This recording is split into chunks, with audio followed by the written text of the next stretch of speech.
word of God is flawless. He is a shield to those who take refuge in Him. Proverbs 30 verse 5. Amen. Salamat po sa ating Panginoon, sa ating po mga memory verses. So sa Diyos po ang kapurihan sa bawat talata na ating pong sinaulo at naway isinasa puso po natin ang lahat po ng ating mga sinaulong talata. Okay?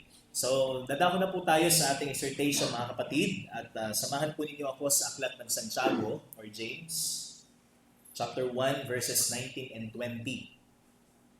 O Santiago, Kabanata 1, talata 11 hanggang 20. Okay, so tingnan po natin sa salin po ng ating mga Biblia. Babasahin ko po sa Tagalog or English and Tagalog. Ano po? Sa English po ESV, sa Tagalog po yung MBB o Magandang Balita.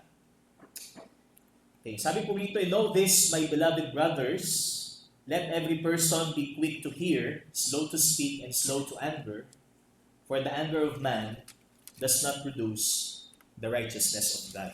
Sa Tagalog po, mga kapatid kong minamahal, unawain ninyo ito. Maging alisto kayo sa pakikinig, maingat sa pagsasalita at hindi agad nagagalit, dahil ang galit ng tao ay hindi nakakatulong upang magawa kung ano ang ayon sa kalooban ng Diyos. Purihin po ang Panginoon sa pagkabasa po ng kanyang salita. Tayo po'y manalangin.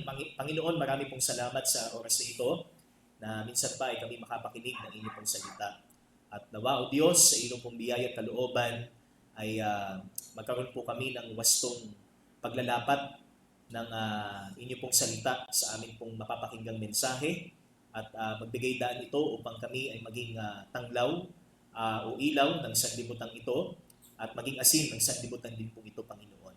At mabuhay kami na ang amin pong tinatanaw ay ang katuwiran na kung saan ay katangian ng isang iniligtas, Panginoon. At ito po ang aming patuloy na maging mithiin sa buhay na ito, Panginoon. At ang inyong pong tagapagsalita ay itago niyo po lamang sa likod ng inyong pong kabanalan. Ikaw po lamang ang may taas sa mensaheng aming pong mapapakinggan. Purihin ka sa pangalan ng iyong pong anak na si Jesus. Amen at amen. Ang ating title po ng exhortation po natin is Thoughtful Actions in Receiving God's Word.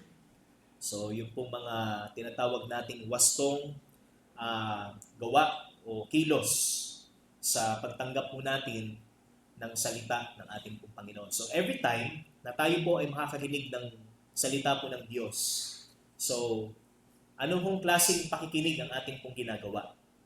So, hindi po porket sinabi po ng Biblia na pakinggan natin is just only na pakinggan po natin. Kundi meron pong tinatawag tayong attentive listening or meron tinatawag tayong klase ng pakikinig na hindi lang po napapakinggan lamang, kundi talagang ninanamnam po natin yung bawat mensahe na atin pong napakikinggan. So, yan po yung isa na dapat po nating pakatuunan sa tuwing tayo po ay nakakarinig ng salita ng Panginoon. At hindi lamang po itong ating makikita sa ating pong binasa. Kasi sabi po dito is, "Know this, my beloved brothers, let every person be quick to hear, and slow to speak, and slow to anger, for the anger of man does not produce the righteousness of God." So ito ho ay naka-embed doon sa context about the Word of God, kung paano po dapat tanggapin ng isang Kristiyano o ng isang ligtas ang salita. So, which is the Word of God or the Bible. So, paano ba dapat natin tanggapin at ituring ang salita ng Panginoon? Kaya, ang objective po natin dito is to call up every Christian for a righteous acceptance of God's truth. So, panawagan sa bawat Kristiyano sa isang matuwid na pagtanggap o katanggap-tanggap na reception. Ano po? Parang gidandan, pag sinabi natin katanggap-tanggap na pagtanggap righteous acceptance of God's truth. So, paano ba natin ituring ang salita ng Panginoon? So, kapag tayo nakakarinig, sabi dito, how do you listen to every message that you hear from God's Word? And how do you stop yourself from words that may hurt others? Kasi hindi ho, ibig sabihin na meron na tayong kaalaman pagdating sa Bible ito yung magiging bala natin para saktan ang emosyon o damdamin ng iba. Ano? O di kaya ay sirain natin yung ating relasyon sa ating kapwa. So hindi po itong intention ng salita ng Panginoon. And how do you deal with your emotion, especially when someone provokes you to anger? Kasi hindi naman po natin maiwasan na dumarating po sa pagkakataon na may ma-encounter po tayong mga tao na susubukin yung ating temper, yung ating emosyon sa ating posisyon bilang isang Kristiyano, sa ating paniniwala. So, kung pwedeng may mga tao pong ipadala ang kaaway o gamitin ng kaaway para tayo ho ay talunin sa ating pong damdamin. Ano po? So, nandun pa rin yung ating kahinaan na po pwede hong sumabog ang ating emosyon. Mawala ko tayo sa tamang disposisyon kung paano pa dapat natin ipapahayag ang salita ng Panginoon. Kaya these are the things that Christians are to be aware of. Ano po? So may 3 mahalagang actions na dapat po ay ating isinasa puso pagdating po sa salita ng Panginoon. So 3 important actions for a proper reception of God's truth. So, wastong pagtanggap ng katotohanan ng Diyos at makatutulong sa bawat mananampalataya upang ipagpatuloy niya ang katuwiran or to pursue righteousness. Ano po? Kaya first, yung ating first po, makita natin sa verse 19, "Know this, my beloved brothers, let every person be quick to hear." So, yung first point po natin, so actually ito po ay 3 S. Yan, kaya SSS. Sa susunod na mensahe naman natin, GSIS naman. Tapos ang sunod, DPWH. Parang papunta sa Okay, so sabi po dito, let every person be quick to hear. So first, number 1 is scrutiny in our ears. So, hindi lang basta tayo nakikinig, basta lang narinig natin ang mensahe, exhortation or Bible study, there must be some kind of scrutiny, susuri o pagsisiyasat sa ating napakikinggan.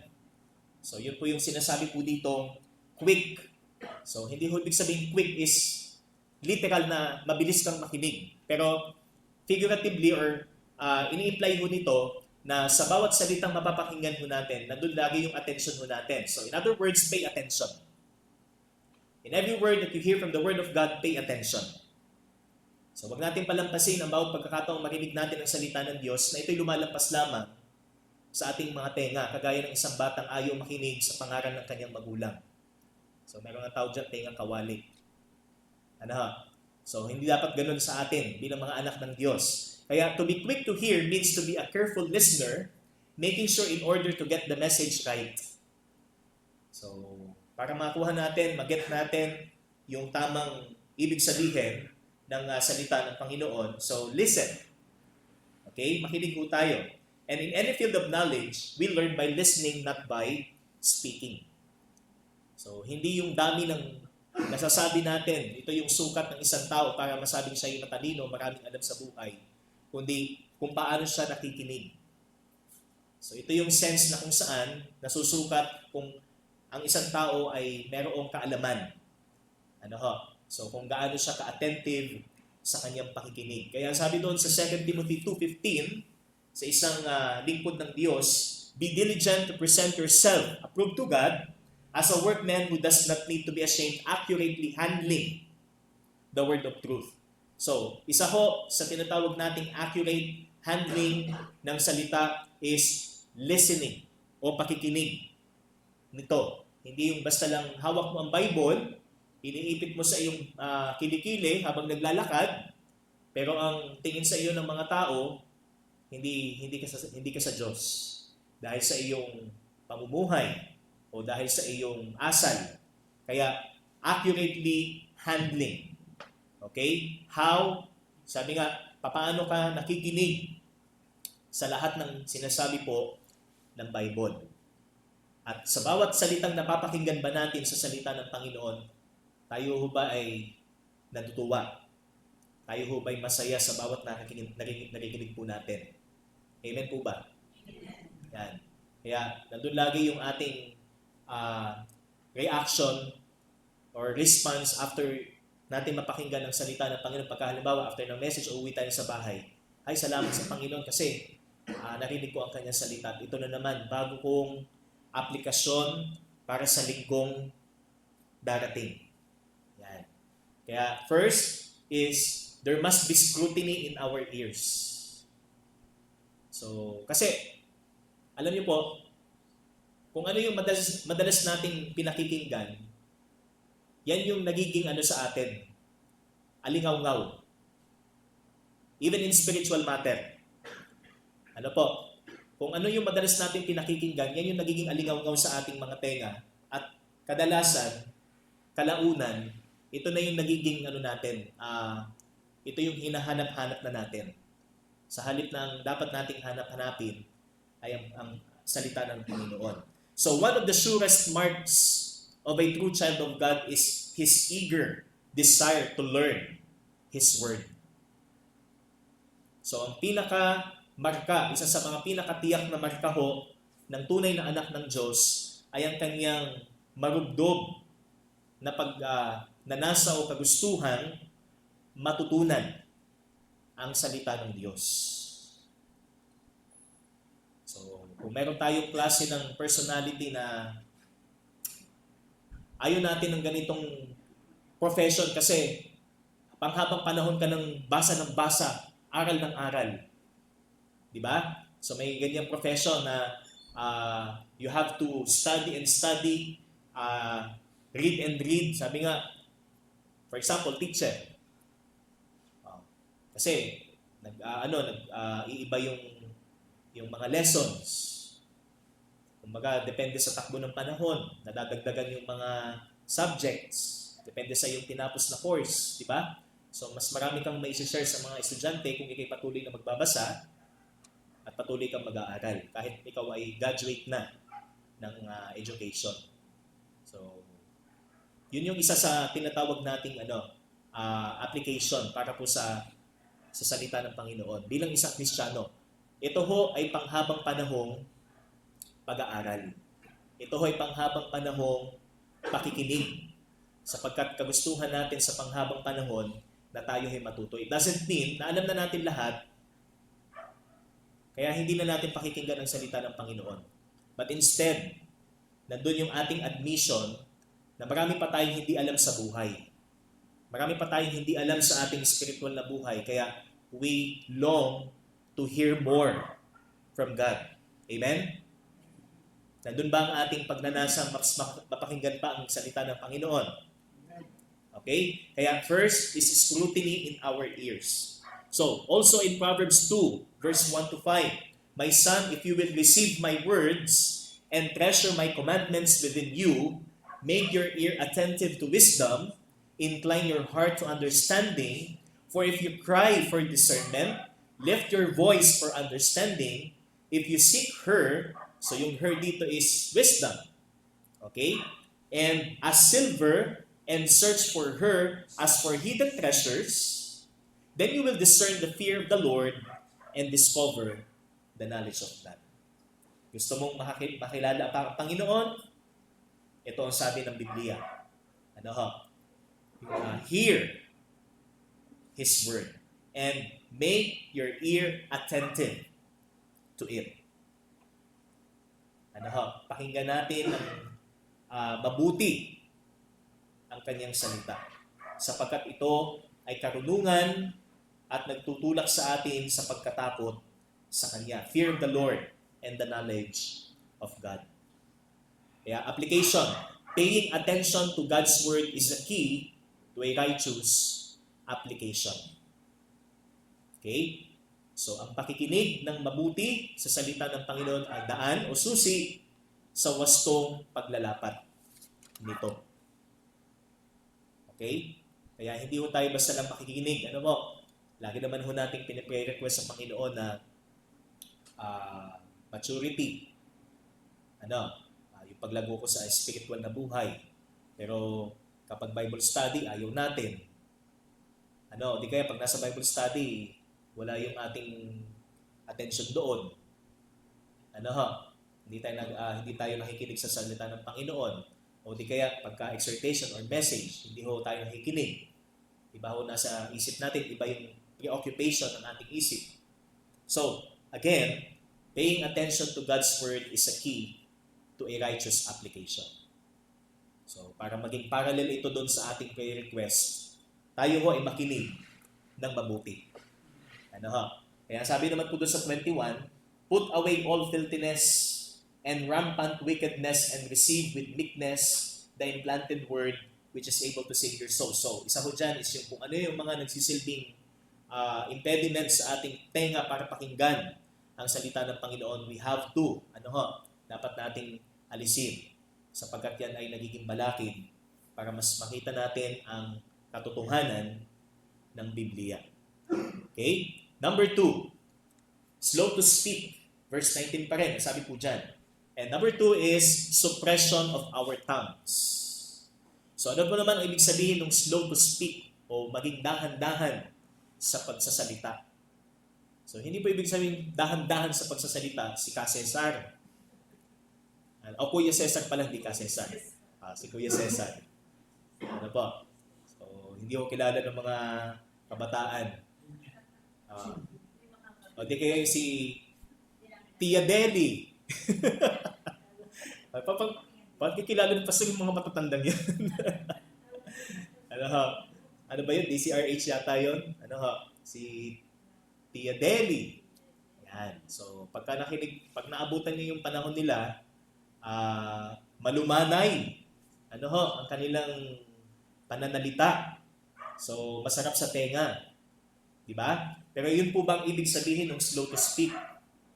So, hindi po. Kasi ang ibig sabihin po nito, because the context here is about receiving the word. So, ano po ang application? First, to pursue every opportunity to discuss the word of God with other believers who love, honor, and seek to obey it. So, pursuing every opportunity to discuss. So, maging diskusyon po natin ang salita ng Panginoon kapag ang ating kasama ay kapwa natin mananampalataya. So, hindi ho ibig sabihin na pag halimbawa, fellowship ho, ang mas napag-uusapan ho natin sa ating fellowship ay tungkol sa mga nangyayari sa ating bansa, o di kaya yung mga nakikita natin sa Facebook, o di kaya yung mga nangyayari sa ating buhay-buhay na irrelevant sa ating spiritual na buhay. So, make every opportunity na sa tuwing tayo ho ay magkaroon ng pagtitipon, so anumang fellowship na meron po tayo, discuss.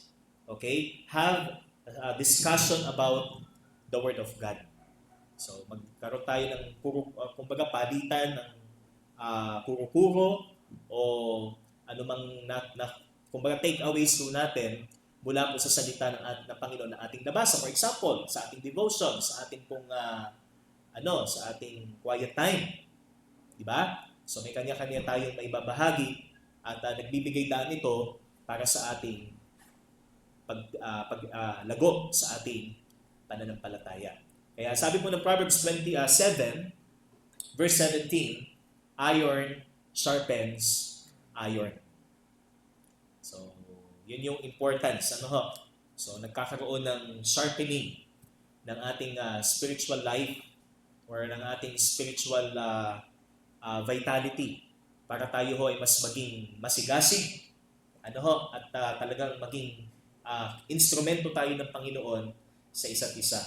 And number 2, yung ikalawang implikasyon po is to be patient, cautious, and careful when we have the opportunity to preach, teach, or explain it to others.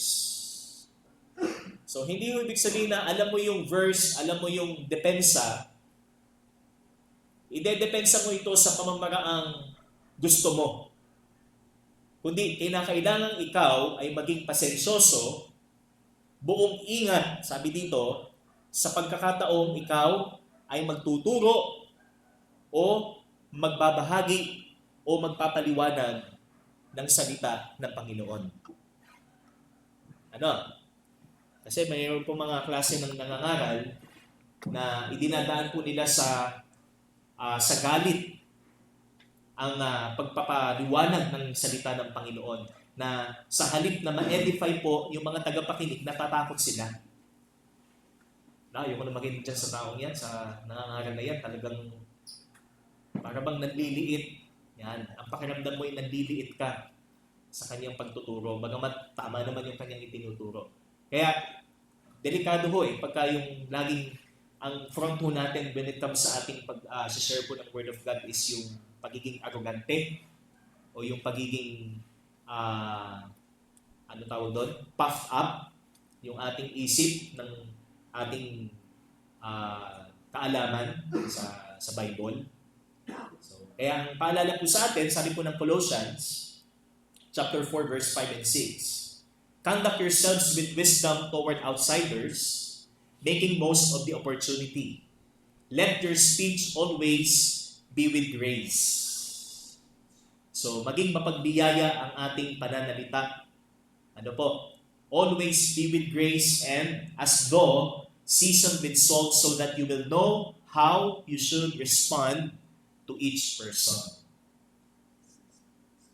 That is wisdom. Kaya nga sabi dito is conduct yourselves with wisdom. Humihingi ka ng karunungan sa Panginoon. Isa sa paraan, may pakita mo ang karunungan ito kung paano ka dumepensa para sa salita ng Diyos, na hindi ka nagiging kasiraan sa mga taong walang pagkakilala sa Diyos. Okay? Kaya, patient, sabi dito, to be patient, cautious, and careful. So, maging maingat tayo kasi alam po natin yung risk. Kapag nakapagbitaw tayo ng isang salitang hindi mula sa salita ng Diyos o taliwas sa itinuturo mo ng salita ng Panginoon, mananagot po tayo sa Diyos. Okay? That's why our tongues must be bridled in either way. So, sa pamamaraang i-pursue natin ang bawat pagkakataong pag-usapan, pag-aralan ang salita ng Panginoon, or maging maingat tayo sa pagbabahagi o pagde-deliver po ng salita ng Diyos, our tongues must be bridled. Ano po? Nandun dapat yung pagiging control ng ating dila. Kasi ang sabi po ng Santiago, yung binasa ko natin, kasama ko dun sa ating binasa, na ang dila ho ay mapaminsala. Ang dila ho ay mapanganib. Okay? So, speak the word with a good purpose, truthfully and from the heart. Salitain natin ang salita ng Panginoon ayon sa mabuting layunin or for a good purpose, truthfully, makatotohanan, because this is the truth of God. And from the heart. Ito'y mula sa iyong puso. Hindi ka lang para mag-pretend na ikaw ay magaling or magpakita ka ng gilas sa pag-share ng salita ng Panginoon. Kaya, number 2 is suppression of our tongues. So, gaano natin iningatan ang ating labi o ang ating bibig upang hindi ito maging kasakitan ng iba o hindi maging mapanakit ang ating pananalita kahit ay tinuturo natin o isinishare mo natin ay tama. So, hindi siya magiging tama. Ano po? Sapagkat meron na siyang, kumbaga, may bahid na siya na bagay na hindi galing sa Diyos. And number 3, verse 20 po. So, sabi dyan, for the anger of men, and slow to anger, for the anger of men does not produce the righteousness of God. So, number 3 is slowness in anger. So, yung pangatlong S po natin, slowness in anger o ang pagiging dahan-dahan sa ating damdamin o sa ating pagkagalit. So, tignan ko po ulit sa Tagalog, mga kapatid. Ang sabi po dito, sa verse 19, ano po? Mga kapatid kong minamahal, unawain ninyo ito, maging alisto kayo sa pakikinig, maingat sa pagsanalita at hindi agad nagagalit. Dahil ang galit ng tao ay hindi nakakatulong upang magawa kung ano ang ayon sa kalooban ng Diyos. So, hindi agad nagagalit. So, syempre, nature po natin bilang isang tao na madaling magalit. Depende po sa sitwasyon. Pero dahil ang konteksto po dito ay tungkol sa salita ng Panginoon, so hindi po ito ang tinutukoy ni Santiago. So ano po ang tinutukoy mo rito ni Santiago? To be slow in anger, in this text, might be interpreted as anger in general sense. In Greek word, this is the word orge. Ano po? But contextually, there is a particular kind of anger James was talking about, and this anger is about anger at a truth in the word that displeases, confronts, or conflicts with a cherished personal belief or standard of behavior. Ang ibig sabihin, ang klase ng pagkagalit na tinutukoy po dito ni Santiago is yung galit sa katotohanan ng salita.